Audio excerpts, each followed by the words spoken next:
Olá pessoal, vamos dar início aqui à nossa aula de Workbench.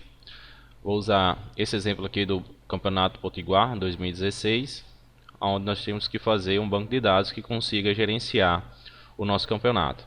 Nesse campeonato nós vamos ter algumas tabelas, como equipe, jogador, informações que vão informar quais são os cartões vermelhos, as faltas sofridas, as faltas recebidas de cada jogador. Além disso, as equipes que pertencem ao Campeonato Potiguar. Então vamos aqui para o nosso Workbench e aqui nós temos uma interface que vai servir para gerenciar o nosso banco de dados. Para criar uma nova conexão, você vem aqui no mais. Eu já criei a minha, tá? Mas vocês podem criar N conexões. Sempre deem um nome para ela. Vamos dizer, nova conexão, hostname e a porta normalmente não mudam caso seja local, a não ser que seja de forma remota, isso aqui venha mudar. Se você não alterou o administrador, o nome do administrador, que normalmente vem como root, então permanece root, e a senha, aí cada um vai ter que dizer, ou não colocou uma senha, ou colocou uma senha específica, coloca aqui para armazenar essa sua senha. Feito isso, nós já temos uma pré-configuração de uma conexão com o banco, e vamos utilizar depois que criarmos o nosso modelo ER. Então, para criar o nosso modelo ER, nós vamos vir aqui em File, New Model. E aqui nós temos já uma ideia de como criar o nosso banco. O MyDB é um esquema padrão do banco de dados, do MySQL. A gente não vai querer utilizá-lo, então a gente vai deletar. E vai criar o nosso próprio esquema aqui nessa database amarela, esse ícone amarelo. Criando aqui o meu esquema, e eu vou chamar esse meu esquema de campeonato. Eu posso começar a adicionar o meu diagrama, criar um diagrama, o meu diagrama ER, e colocar todas as tabelas necessárias, utilizando clique e arraste, ou criar tabela por aqui. Tá? Eu prefiro criar o diagrama, dando 2 cliques, ele vai criar aqui o meu modelo ER, e eu só passo a arrastar as tabelas que vão ter. Provavelmente eu vou ter 4 tabelas para representar esse banco de dados. Nosso banco de dados, nosso esquema está aqui do lado esquerdo. Como eu não tenho nenhuma tabela, ele também não vai ter nenhuma tabela, nenhuma visualização e nenhuma rotina. Então, para criar uma tabela, eu vou vir aqui, Place a New Table, colocar, e aí, se eu der 2 cliques, ele vai abrir essa tela aqui com as propriedades dessa tabela. Vou informar qual é o nome dessa tabela. Eu vou dizer, começar pela tabela equipe. Eu vou identificar que a primeira coluna vai ser de equipe. Elas serão a chave primária e autoincrementável, ou seja, eu não vou precisar gerenciar, eu não vou precisar passar uma informação para dentro dessa coluna. As outras serão o nome da equipe, o presidente, o nome do presidente e o contato do presidente. Tá? Todas essas informações vocês podem verificar logo no início do nosso vídeo, onde tem a questão completa especificando o que é que pede cada tabela. Então, o presidente vai ser um baixar, o contato vai ser um inteiro, que é um telefone. Você pode colocar também um char de 9, se você achar necessário.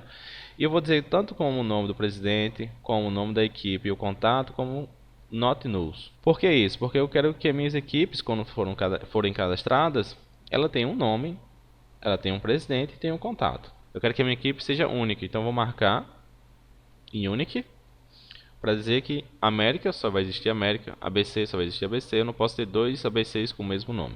Então, feita a equipe, eu posso já ir para fazer as novas tabelas como jogador. Então, aqui no jogador, chave primária, autoincrementável, digo o nome do jogador e a idade do jogador, que vai ser do tipo inteiro. Falta agora apenas a coluna equipe para o jogador. Eu tenho que identificar a que equipe pertence o jogador. Então, aqui a minha chave primária em equipe, ela tem que vir como chave estrangeira para dentro do jogador. Ou eu crio por aqui, digitando o nome da coluna, e depois identificando, fazendo relacionamento na mão, ou eu faço simplesmente dessa maneira. Escolho a minha associação, que eu quero fazer o meu relacionamento, de 1 para 1, de 1 para N ou de N para M, só que eu vou escolher da forma tracejada. Por quê? Eu quero que essa informação venha para cá apenas como chave estrangeira. Se eu escolher essa informação aqui, esse relacionamento, eu estou dizendo que essa informação vem para cá como chave estrangeira e chave primária dessa tabela. E não preciso de uma chave primária além do ID jogador nessa tabela. Só preciso do ID jogador. Então, escolhendo essa, eu tenho que dizer aonde verificar, o primeiro clique será aonde vão ficar o N, a chave estrangeira, aqui, e de onde vai vir a informação, que é aqui. Tá? Então eu tenho, dessa maneira, eu tenho ID, equipe indo para a tabela jogador.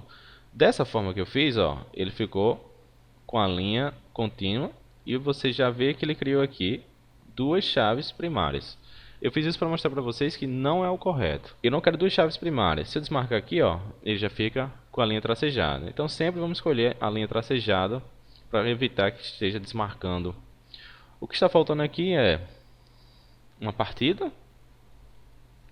Então adicionar aqui a partida. Vou informar também que essa partida tem o número de gols do time da casa, tem o número de gols do time de fora e tem duas equipes, certo? Que eu não vou cadastrar por aqui. Eu vou fazer a mesma ideia puxando as informações, escolhendo essa aqui, o N vai ficar aqui e vem daqui, a mesma ideia para cá. Tá? Então eu tenho duas equipes e aqui eu só vou mudar para ficar organizado. ID equipe FK1. E se eu quero já definir o valor para essas duas tabelas, para essas duas colunas, eu venho aqui e digo é 0 para gols e 0 para os gols de fora, né? Para a equipe fora de casa. Se eu pensar em novas tabelas, como a tabela informações de uma partida, né? Vou colocar info e dizer que essa info tem uma chave primária e vou dizer que cada informação dessa partida vai vir de um jogador e cada informação dessa partida, obviamente, vem dessa partida. E aí eu digo toda vez que uma partida ela pode ter algumas informações a mais, como as faltas cometidas por esse jogador nessa partida, faltas cometidas, cartão amarelo, eu vou botar como inteiro, que ele pode levar 0, 1 ou 2 cartões, pode ser nulo, e aqui faltas cometidas não pode ser nulo, nem faltas sofridas, né? Também começando com 0, para deixar mais confiável aqui a nossa informação. E vou começar também com 0, faltas sofridas e faltas cometidas, né? As outras aqui eu não preciso mexer. Então, aqui está o nosso banco de dados de uma forma bem simples para conseguir resolver boa parte dos nossos problemas daquela questão. Feito isso, feito o modelo R, você precisa repassar essa informação para o servidor, porque aqui ele só está na IDE. Então, eu venho aqui em Database e digo que eu vou repassar essa informação para algum canto, levar adiante. Como eu já criei a minha conexão local, basta, né, só selecionar ela, dar um Next, Next, dizer que eu vou exportar as 4 tabelas. Aqui ele vai aparecer todo o código SQL, dá um Next, ele vai dizer que se estiver tudo ok, sincronizou, e aí você pode fechar. Então o modelo R foi repassado para o seu servidor e agora você pode fazer consultas, inserções, deletar e um monte de coisas, né? Você pode fazer todas as consultas SQL. Se eu voltar aqui na tela principal, eu vou realizar uma conexão agora com o banco de dados. Ele vai abrir aqui esse arquivo carry1, já vai mostrar todos os seus esquemas, incluindo o atual que você acabou de criar, a minha tabela equipe, minha tabela jogador, minha tabela partida e minha tabela informações. Para você executar os comandos SQL, você precisa identificar qual é o banco de dados que você deseja buscar as informações. Então eu vou usar aqui o meu campeonato. Feito isso, eu posso inserir, posso deletar, posso atualizar qualquer tabela desse campeonato, desse banco de dados. Primeiro eu vou inserir dentro da tabela equipe os seguintes valores. Eu vou inserir o América, 1, 2, 3, 4, como se fosse o contato do América. Então, executando o comando do América, né, para inserir essa informação, eu venho aqui no raiozinho, insiro. Se der tudo certo, ele vai marcar que foi feita a conexão, que foi inserido e que foi modificado pelo menos uma linha lá, certo? Se tivesse mais insertos, várias outras linhas deveriam ser modificadas. E agora eu vou buscar essa informação lá no meu banco, lá na tabela equipe, para saber se realmente foi cadastrado. E aqui foi cadastrado um América André 1234.